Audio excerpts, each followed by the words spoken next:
a suspect. Hanging with the killers in the projects. Taylor on a barrel, keep quiet. Catch a nigga slipping from behind. OG Bobby Johnson. OG Bobby Johnson. OG Bobby Johnson. OG Bobby Johnson. Put nigga out like an outbreak. Chopper start to make the house shake. What's poppin', Blueface's acne? It's me, Keisha, aka Color Me Pynk, and I'm here with this week's All Tea All Shade Chrisean and Blueface Crazy in Love Season 1 Episode 1 review. I drop videos Monday through Sunday.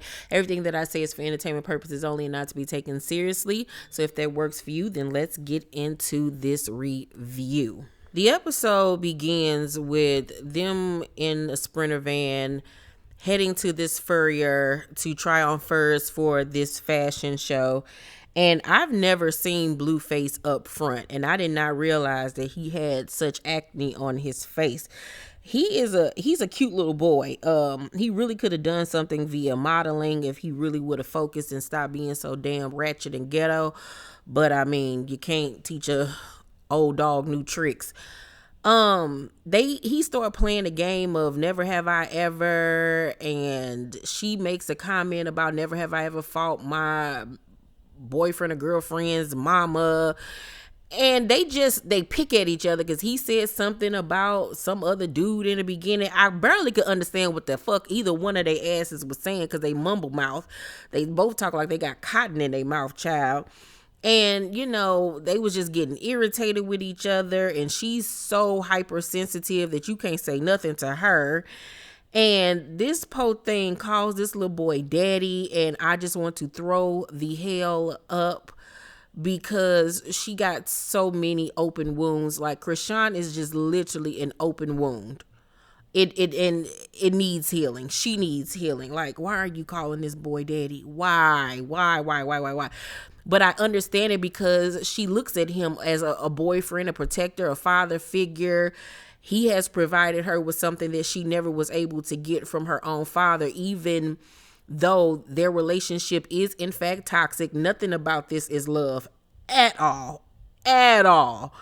But in her young mind, she thinks because, you know, he comes to her aid when she needs it and he keeps on coming back to her and they keep on with this facade of relationship that equates to love, when in all actuality, that boy don't bit more love her. I think he got love for her. He likes her, but as far as being in love with her, absolutely not. She is a cash cow for him. Because who's checking for Blueface? He had that one song, and I ain't heard nothing else from him since. I know the little kids probably listen to him, but he can't rap. Not a damn, not a little bit.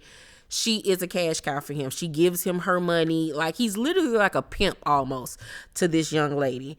So, of course, when you get locked up, he gonna get you out. You his money. You're his money, love. That doesn't mean that he loves you. No.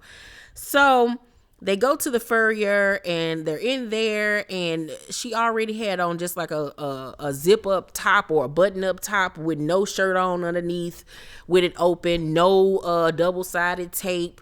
And she's just in the furrier trying on the fur coat with no bra on in front of everybody. And he don't care. She don't care. There's absolutely just no self-respect or anything going on. I mean, we all know you can be free with your body, but it's just like, God damn, girl, can you cover it up some? Jesus Christ. Then she gets upset about something. I couldn't even barely hear what she was saying. She gets upset about something and she mentions him playing with her, you know, DICK. And to make her happy and get her out of her funk, he decides to have a fake play wedding. And this little girl so deeply engraved and in love with him that she literally takes this little play wedding inside this furrier like it's the real true deal and like they are really getting married. And she starts to cry, and I'm like, girl, you realize this is him pacifying you. This was literally like him giving a baby a pacifier to get you to act right and not embarrass him in front of this man. Because one thing about Chrisean, she don't give a damn. She gonna say how she feel in front of anybody. She don't care whether it's in a business setting. She does not care. She does not have one bit of couth in her young body. She's really honestly embarrassing. And for her to be such a beautiful girl with an amazing body, she's an athletic genius. There's so much that she could do for herself. She's likable, but she has not had the proper guidance to teach her how to act like a lady, be appropriate in business settings, and not act like a spoiled brat and like a baby. And one thing I can say about him is that, you know, he tries to be professional in these settings, but she does not make it easy. It's like he always has to pacify her to get her back on track when she gets into her feelings. And it's easy for him because he don't like that little girl like that. Once again, it's a business transaction for him. That's why he keeps her around. She all like, babe, oh my God. Like, she really think that like this is him showing her some type of love and affection, and this is a glimpse of their future. And if this young lady lives long enough and gets her life in order, she gonna look back on this like, what in the hell was I thinking? Like, oh Lord, there's just so much pain and hurt and insecurities in this little girl.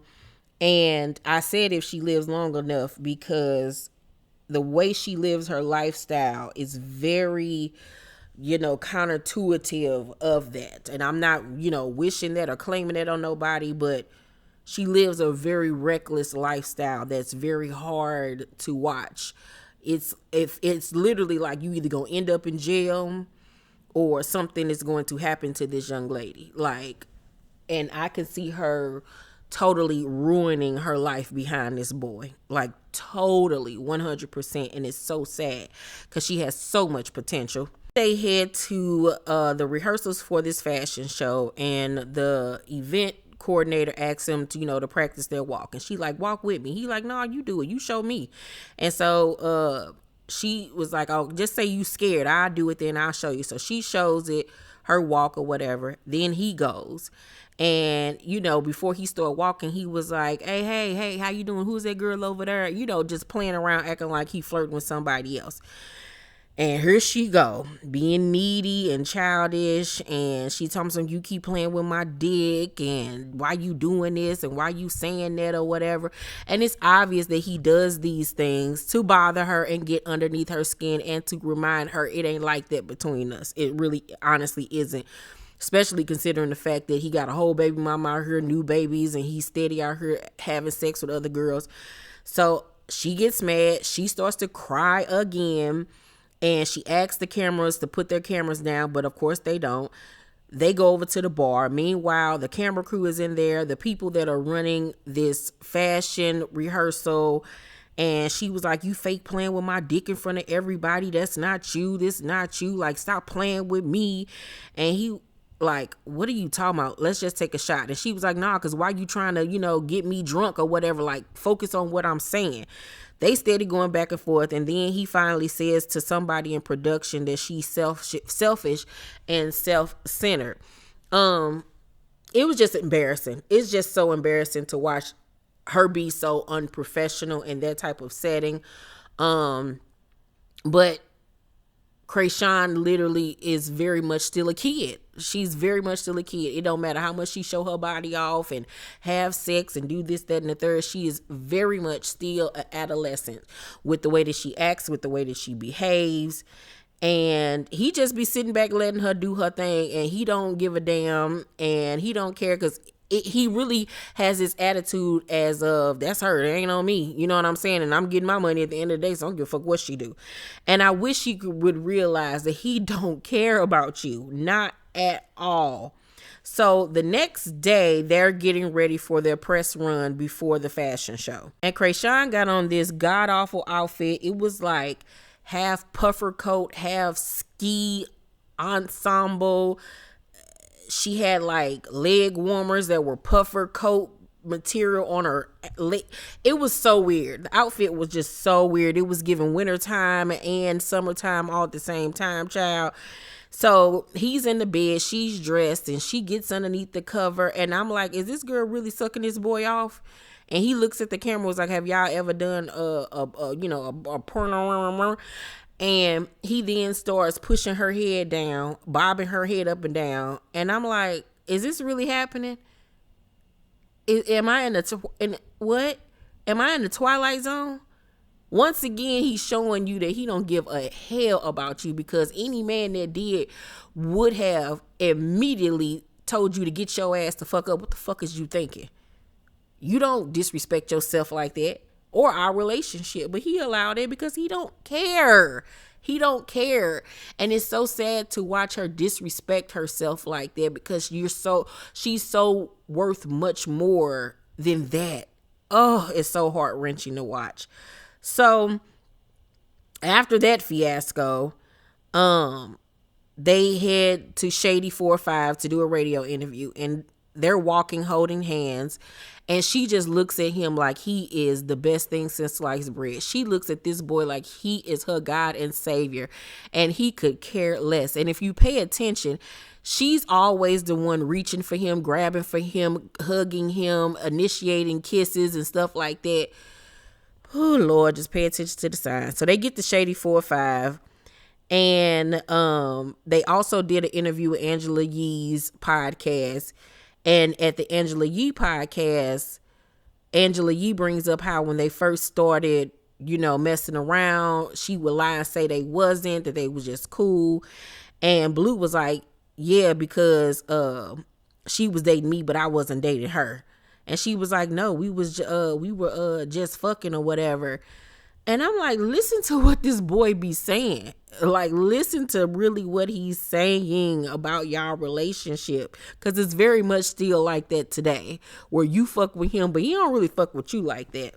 While she was at Shady 4-5, I guess they asked her to perform her song, It's a Vibe, or Rainy Days, whichever one of those songs are. And she wasn't even keeping up with the track. She was laughing, just all over the place, nervous, not being professional.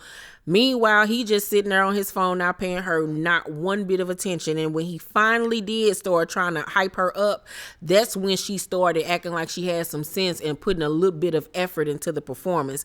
And it's so sad that he is the only person that will get her to act right and to try. And it's like, girl, don't you realize you are the captain of this ship? Oh, I want her to step into her cunt so bad. After they did the fashion show, which was a success, they then went to Baltimore so she could finally introduce Blueface to her family.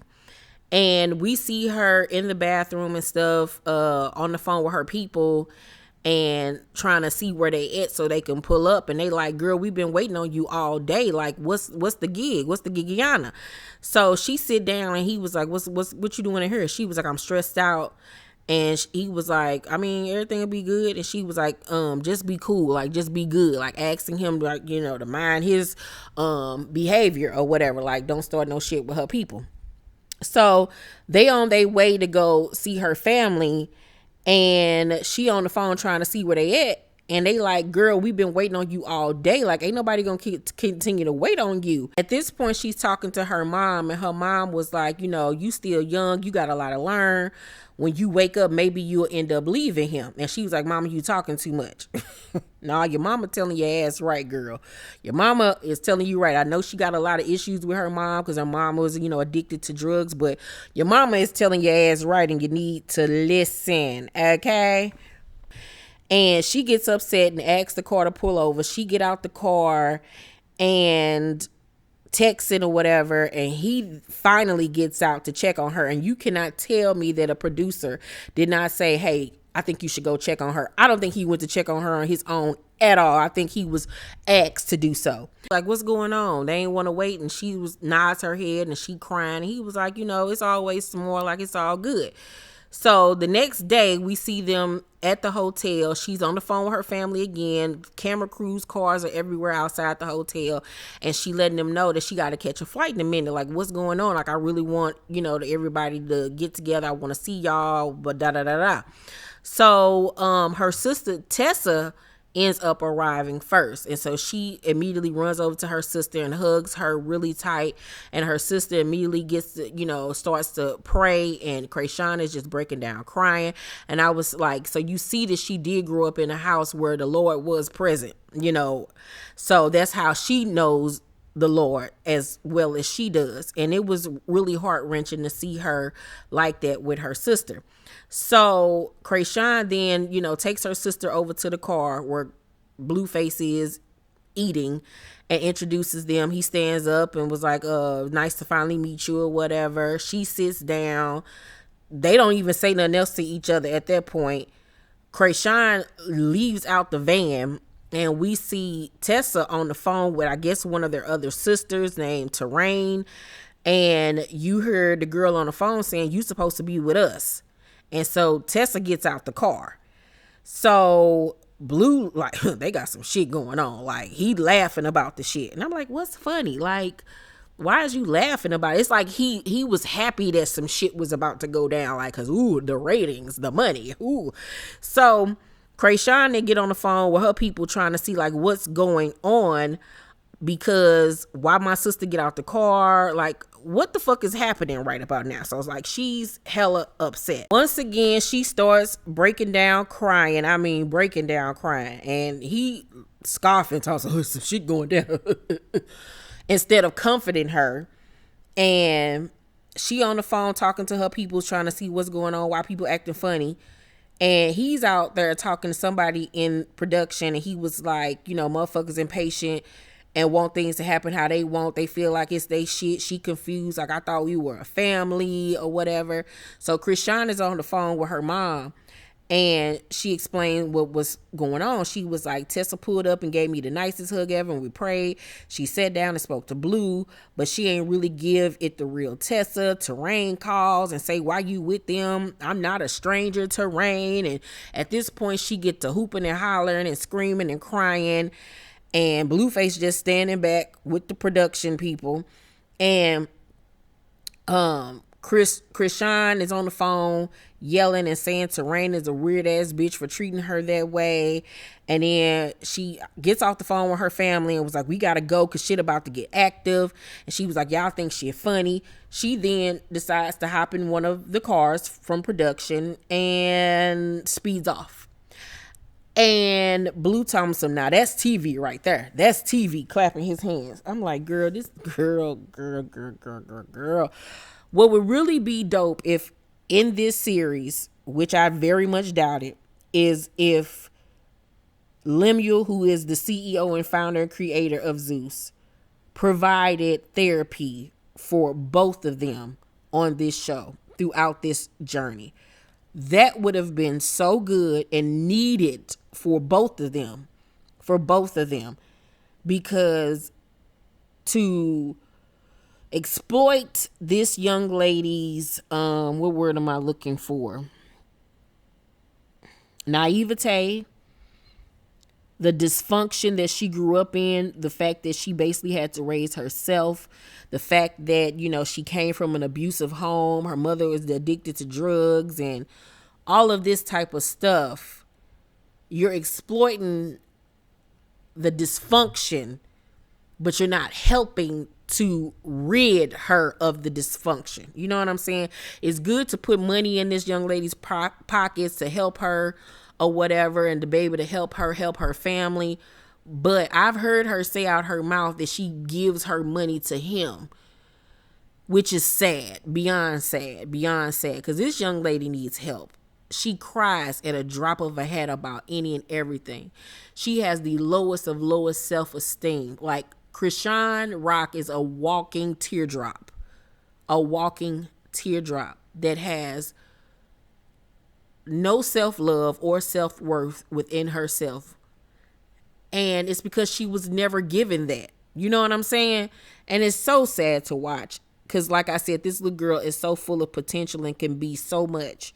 But she needs the right people around her to help her and guide her and make her realize that this right here is not what you want. And you could be so much more. You honestly could be. And as far as Blueface is concerned, it's obvious that he grew up in dysfunction too.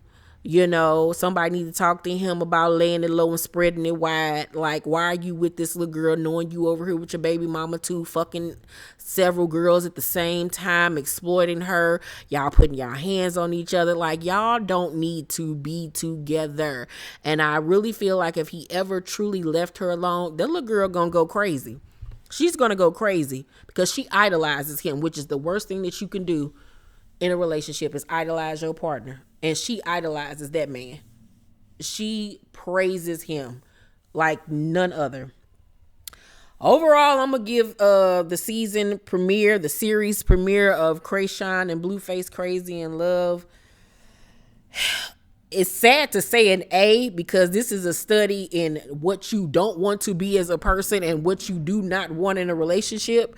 So any parents out there that have teenage sons or daughters, I would not shield them from this show. I would watch this with them and explain to them that this is not how a relationship is supposed to be, because so many of us grew up thinking that arguing and fighting and cussing and all of this shit that what we see on this television show is what a relationship is supposed to look like. And it wasn't until I got literally into my early 30s where it took me to realize that ain't love, that is foolishness. So parents, don't discriminate. Sit your kids down and show them that this is not where it's at. You do not allow a man to treat you this way or a woman to treat you this way. This is a study case of a toxic ass relationship. Let me know what y'all think about the show down below in the comment section, you guys. Make sure to thumbs up this video, like and subscribe, and hit that notification bell button. I love you guys, and I'll see you on the next video. Bye.